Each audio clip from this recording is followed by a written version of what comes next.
Most companies think they have a visibility problem.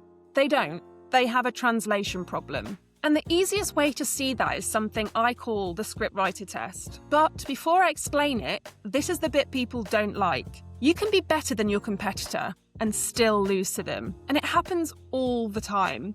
And it's not because they are smarter. It's not because they built something better, but it's because someone can explain their company in one sentence and yours takes 5. That's it. That's the gap. If I ask someone what your company does, would they get it immediately? Or would they sort of circle around it, use a few buzzwords, say something that sounds right but doesn't really land? Because that's what most companies sound like. And the problem is, buyers don't just sit there trying to figure you out, they move on. So the Scriptwriter Test is really simple. If a scriptwriter had to turn your company into a film, could they do it? And not in a brand storytelling way, in a very literal way. Could they answer, who is this about? What's the problem? Why does it matter?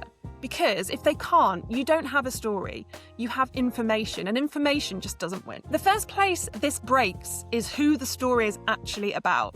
Most companies think that they're the main character, and you can hear it instantly. We built this. We're leading this. We're redefining this space. And no one is listening for that. People are listening for, is this about me? So if your customer can't immediately see themselves in what you're saying, you've already lost them. The second problem is there's no stakes. Everything sounds fine, neutral, safe, but nothing in your brain goes, this matters.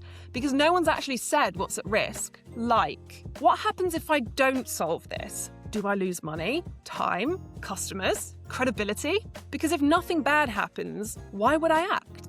And this is the bit that's really interesting. Most companies avoid saying that because it feels too strong, too direct, too uncomfortable. But that's literally where the decision comes from. And then the third problem. If everything stays at the level of what we do, what we help with, what we provide, we enable, but no one finishes the thought, which is, so what? What actually changes? What's different on the other side of this? Because that's what people are buying. They're not buying the product. I mean, they are, but they're not buying the product. They're actually buying the shift. And if you don't make that clear, then your product just sort of sits there.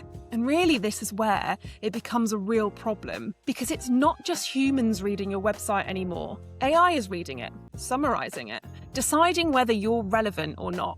And AI is brutal. If it can't understand you quickly, it just excludes you. You don't get misunderstood, you get fully removed. So it's not about improving messaging. It's about, are you even making it into consideration? Because if someone can explain your competitor in one clean sentence and you take a paragraph, you lose every time. So if you want to test this, don't rewrite your website. Don't start a messaging project. Just do this. Ask someone, what does our company do? And listen to how they answer. It's sharp, specific, and lands, it's fine. If it's vague, hesitant, or a bit rambling, that's your problem. And that's the thing that's costing you. It's not your marketing, not your spend, not your product, your ability to be understood. And that is the difference.